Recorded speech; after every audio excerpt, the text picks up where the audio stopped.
Good day, I'm Andrea Chisholm and this is your JIS News for Wednesday, May 11. Government has placed a stop order on the construction project at the Blue Diamond Royalton, Negril. The order, which was issued by the Hanover Parish Council, will be in force for an initial 30 days, after which the status of the project will be reviewed. The decision was made yesterday evening after a section of the hotel which is under construction collapsed, injuring several workers. The Minister with portfolio responsibility for development approvals and the enforcement of construction standards, Desmond McKenzie, says he is now in possession of a preliminary report into the incident prepared by the Hanover Parish Council. If I go by the interim report that we got from the Hanover Parish Council, then there is serious cause for concerns. There is vagrant violation of the building approval that was granted. There are also environmental concerns as it relates to what is on the ground. I can only, and I'm only prepared to say, that I have extended the investigation not just to the location in Hanover, but to the other location in Trelawney. The three-member committee set up by the Minister will use the preliminary report as its initial point of reference to investigate the full circumstances surrounding the building collapse. They have 7 days to investigate and produce a report to the Minister. In the meantime, Tourism Ministry officials had an emergency meeting with the owners of Royalton Negril this morning to assess the incident. The meeting was called by Tourism Minister Edmund Bartlett, who is overseas on official business. He is to be briefed on the outcome of the discussions, which follows yesterday's visit to the site by a high-level team from the ministry. This morning's meeting involved the main contractor and the subcontractor, whose team was carrying out work on the site when the incident occurred. Hotel representatives have indicated that based on the staff listing, all personnel who should have been on the site have been accounted for. The injured workers have since received medical attention. None of the injuries were considered life-threatening. In other news, government has no intention of changing the primary focus of the National Housing Trust NHT. That assurance comes from the Minister with portfolio responsibility for housing, Dr. Horace Chang, who was speaking on JIS TV's Issues and Answers program. He was responding to public statements that the administration may dip into the NHT's coffers to finance the 2016-2017 budget.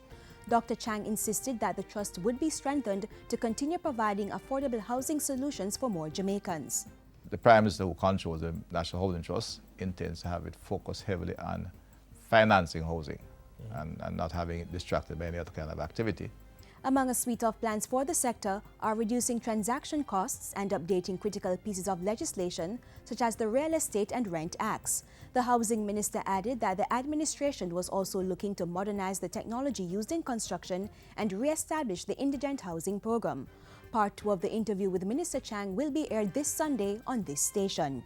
School administrators have been advised that voluntary contributions from parents and other stakeholders for the development of their institutions will be accommodated under the government's new tuition fee policy. Education Minister Senator Ruel Reid made the disclosure on Friday at a press briefing.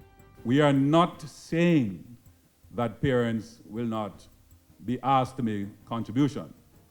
We are saying there ought not to be any mandatory fees, and we are strongly reinforcing and encouraging parents who have the ability to make contribution to contribute to the enhancement of your school. We certainly ask parents, PTAs, to network with the Alumni Association and Corporate Jamaica to help fund the additional programs in our schools. The new tuition policy comes into effect at the start of the 2016-2017 academic year in September.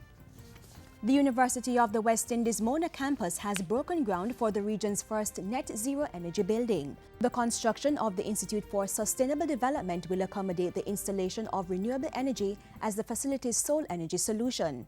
Addressing Tuesday's groundbreaking ceremony, Energy Minister Dr. Andrew Wheatley said the building supported government strategy to revolutionize energy supply and consumption habits. We believe that the adaptation and implementation of net zero buildings will go a far way in reducing carbon footprint, ensuring future utility cost savings, improving their lighting with less glare, increasing worker productivity and comfort among many other things.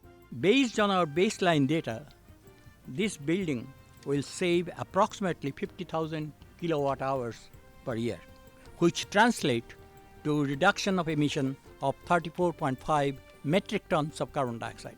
The net zero energy building will be used to conduct research and develop practical working solutions that will transform building policies and practices. Construction should be completed by December of this year. And finally, Finance Minister Audley Shaw will open the budget debate in Parliament tomorrow, May 12. Parliament is scheduled to begin at 2 o'clock and the Finance Minister should deliver his presentation shortly after.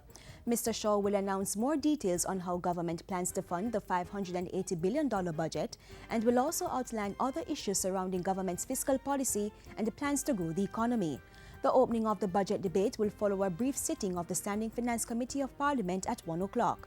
The budget debate will also feature presentations from the opposition spokesperson on finance, the leader of the opposition, and Prime Minister Andrew Holness. Minister Shaw will close the debate on May 25. And that's it for JIS News today. I'm Andrea Chisholm. Thank you for watching.